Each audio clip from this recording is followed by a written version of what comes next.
มาที่ทางภูหุ่นมาแต่บ้านขอนตะปูมาแต่บ้านแก้มมามาแต่พุ่นนี่ก็เป็นภูนั้นจะเป็นภูบ้านไถพี่น้องจะมีขั้นน้ำเฮืองขั้นตัวนั้นจะเป็นฟังไถแล้วนะตัวผูกชุ่งๆเป็นฟังไถแล้วลุงแซมมาแต่พี่มาแต่ขอนตะปูแก้มมาลุงแซมจีไปบ้านไม้ไปฮิไปตัดคาไปฮิตัวนี้ไปตัดคาห่างลุงแซมจะหาไปเบิ่งบ้านฝั่งไถเนาะพี่น้องเขาติดกับเข็มน้ำเฮืองนี่เลยน้ำเฮืองเป็นน้ำที่เป็นน้ำใสแดนระหว่างลาวไทยจังหวัดเลยกับแข้งสยามบุรีลุงแซมจะหามาเบิ่งมันก็เฮ็ดกันเจือนบ้านเข้าหาลงไปเบิ่งหอมนี่เขาลงใส่หอมนำนี่มันมีหอมหลง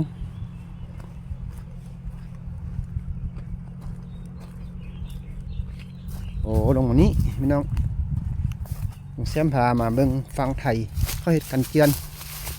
โอ้เฮ็ดกันเจือนเบิ่งแล้ว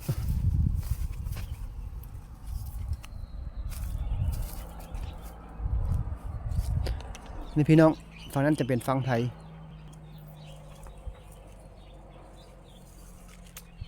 เฮ้ยกันเจือนไปหมดแล้วบางไทยเนี่ยหามาแวะเบิ้งตามทางหามาแวะเบิ้งเข็มน้ำโอ้นี่กันเจือนในมืดแล้วได้ละไฟบ้านเข้านะบ้านเฮายังบ่ได้เฮ็ดเถอะ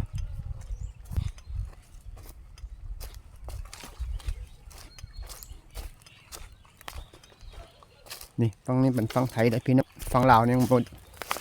ได้เห็นฝั่งไทยเขาเฮ็ดแล้วเฮ็ดกันเจือนไปแล้วนี่บ้านน้ำนี่มีป่าขึ้นเลยนะนี่เขาเฮ็ดกันเจือน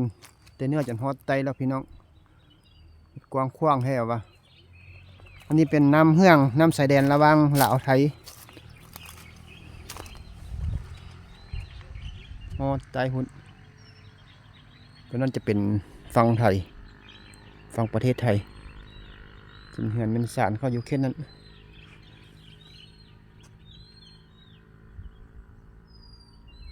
วังแห่วังมาวังอันนี้นะวังไม่ยั้งวังนี่วังมักไง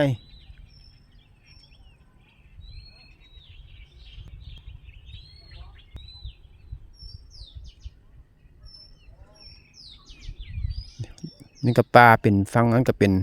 ผูนเป็นฟังไห้น้ำเฮืองเพิงมุดนี่ตัวหุ่นพี่น้องเส้นพาขึ้นไปนี่เส้นไปที่ไปหอมนี้ขึ้นไปบ้านไม่นำกันมื้อนี้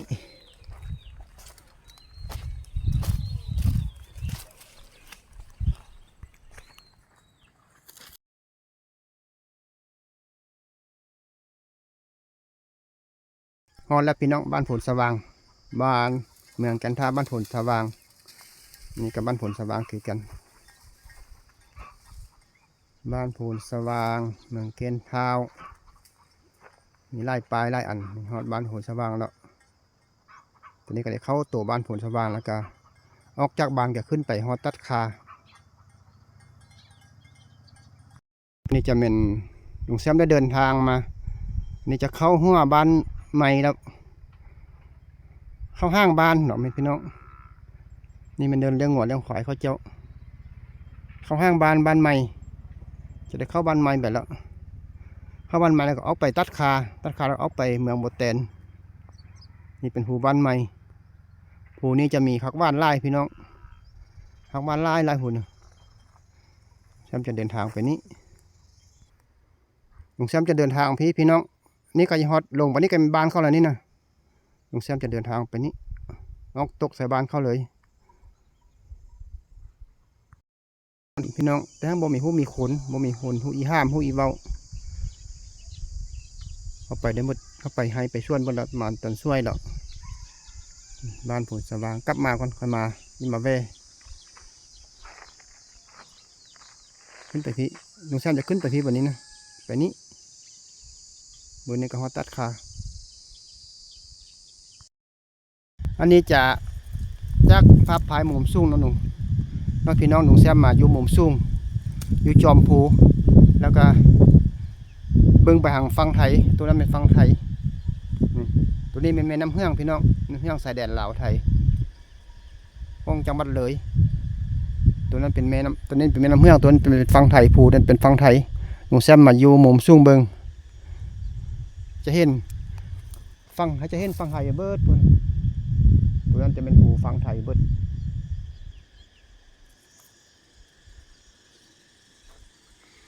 จะเห็นหนทางเข้าเหี่ยวฮั่นหนทางเข้าปูยางเหี่ยวฮั่นเข้าไปนี่จะไปภาคเหนือไปแพไปนานก็ไปได้พี่น้องขึ้นตัวแหละขึ้นไปพุ่นหูยาวๆดำๆเป็นหูไทยเบิดนั่นนะหูฝั่งไทยแต่อยู่ลุงแซมอยู่นี่อยู่ฝั่งลาวอยู่ฝูฝั่งลาว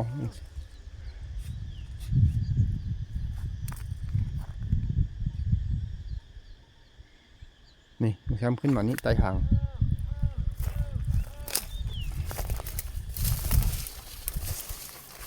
ขึ้นไปนี้อ้าวเอานี่ควายนะอ้าวหูจักความตายก็แล้วก็เดียเอาไปออกทีวีพูดเลยโอ้ควายแล้วนะพี่น้องเลยเอามาแล้วเอามาจะห้องอยู่พี่นะมาให้ตัดขาพูดเลยขาออกทีวีห้านเลี้ยงงัวห้านเลี้ยงควายมีครบสุดมีโด่งน้ำมีโดมก็มีบ่เทื่อไม่อย่างเนี้ยกระเป๋าโทรศัพท์ก็เรามีโด่งน้ำยางดีน้องมีโด่งน้ำบอกมานี่พี่น้องควายมาแล้วเราเราจะมากินน้ำแล้วนี่นะย่านค่อยนะนี่เราควายเรามากินน้ำลุงแซมจะต่อไปพี่น้องจะไปนี้ตัวนี้จะเป็นเรียกว่านี้จะเห็นดีทางประเทศไทย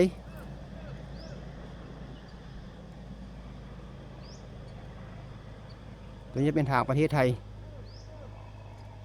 เห็นรถเขาแล่นอยู่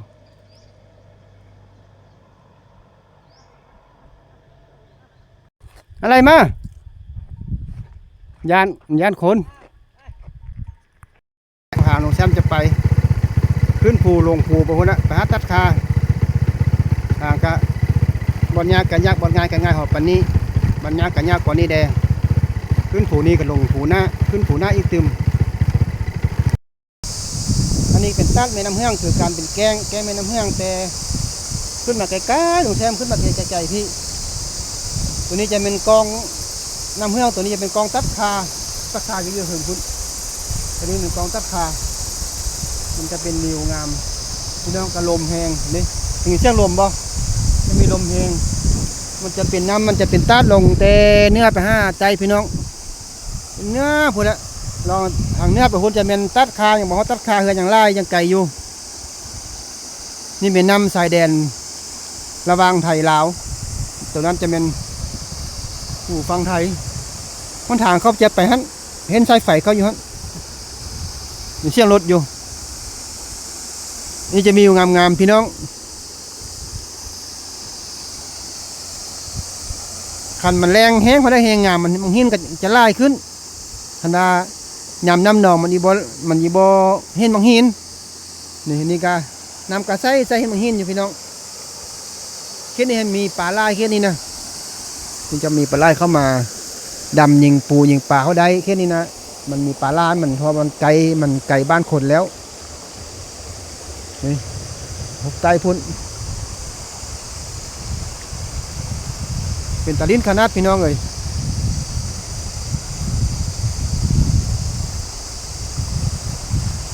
มันเสียงมันจะบดังแหงมื้อนี้มันมีเสียงลมเด้ลมจะฮัดแหงเอาเข้าเบิ้งไล่ๆคนเนาะพี่น้องเนาะมื้อนี้ลุงแซมมีโอกาสมาพาคลิปให้พี่น้องเบิ้งน้ำเฮืองเนื้อมันเป็นแกงเป็นตัดเป็นแกง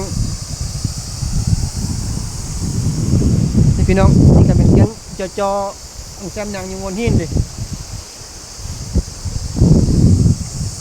ลุงแซม มกระดังยังงนหินเลยพี่น้องนี่หินน้ำหุ่นมันจะออกไปหุ่นน้ำกวางออกไปหุ่นพี่พี่น้องหาลองไปเบื้องใต้เบื้องเนาะเบื้องใต้นำกันลุงแซมจะพาพี่น้องเลาะไปพี่น้องเลาะไปทางมาทางใต้เบื้องให้เบื้องไปสู้เส้นหูเส้นตาเบื้องมันยิ่งงามทำได้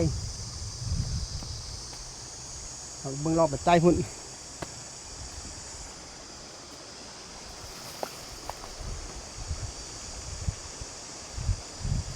เบื้องบอดี้ไปก่อนพี่น้องไปทางใด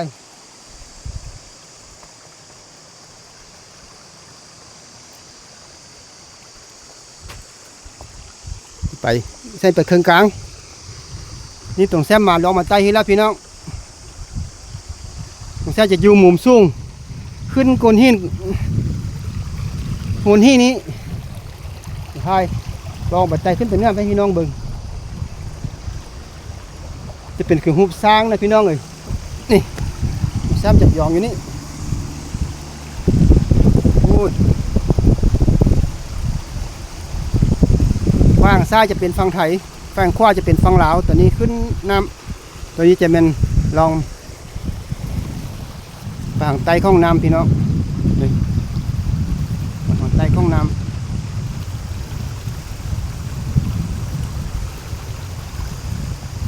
มันจะน้ำแค่นี้ป่าไร่ได้พี่น้องมีป่าแค่ป่าขึงป่าในป่านั่นก็มีไร่ได้พี่น้องกันเขาดำยิงเขาได้เลยเขาดำยิงเนี่ยเขาได้คือละตัวละ2-3 โลก็ได้มันมีเงาหินมันมีกกหินดืบหินมันมีให้มันอาศัยอยู่ป่าใหญ่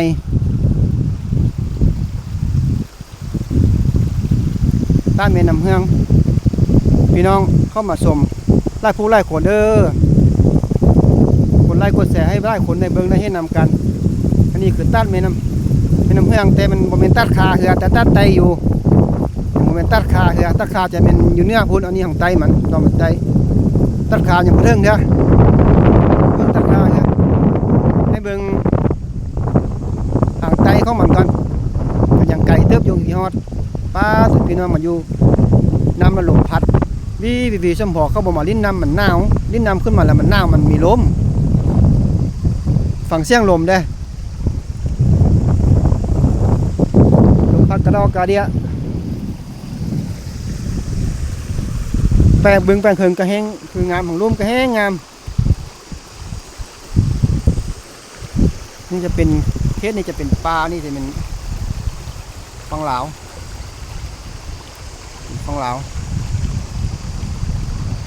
เรามาใจฮิตฟังเหลานี่เฮ็ดจะเป็นฟังไทย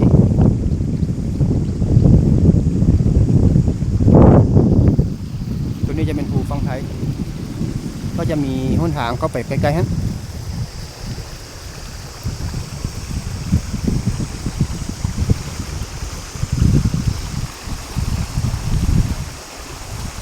ผักบ่พี่น้องแต่บ่แม่นตัดขาเงินเนี่ยตัดนี่เขาบ่ลิ้น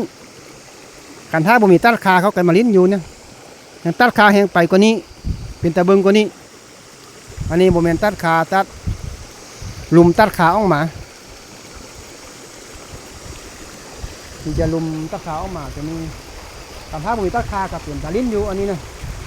เพราะว่าน้ำมันก็มันหินมันก็คักอยู่เป็นตะไคร้รูปเป็นตะไคร้ยังอยู่น้ำแพกระใส่แนะนำนั่นนี่พี่น้องมันใส่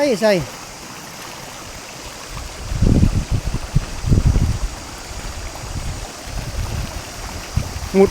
หัวลงกระเห็นตัวปลาครับเนี่ยกันเข้าไปดำยิงปลามุดยิงปลา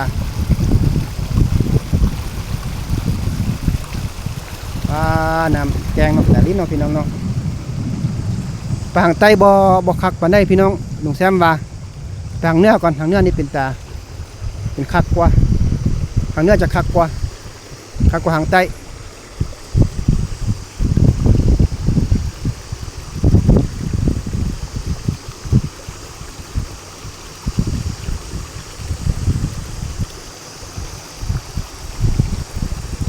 ฟังเสียงน้ำพี่น้องฟังเสียงน้ำได้นำกันลงกันลงไปอันหินก้อนไม้ก่อน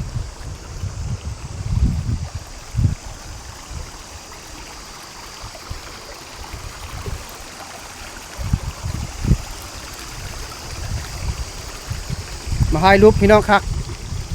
ถ่ายรูปคักอยู่โอ้บังหิน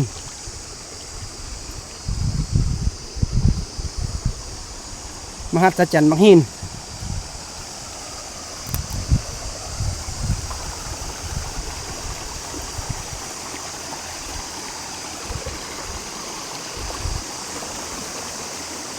แป๊บหนึ่งก็ฮอดตัดคาแล้วอีกบ่ฮอด30 นาทีก็ฮอดตัดคา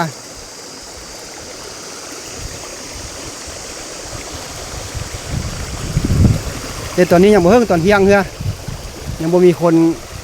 คิดว่าจะบ่มีคนมาลิ้นเฮือดอกตัดคา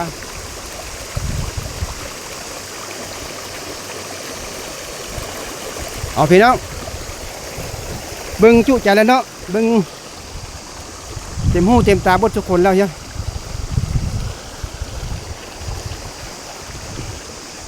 เบิ่งโอ้สุขใจแล้วหามาเบิ่งแล้ว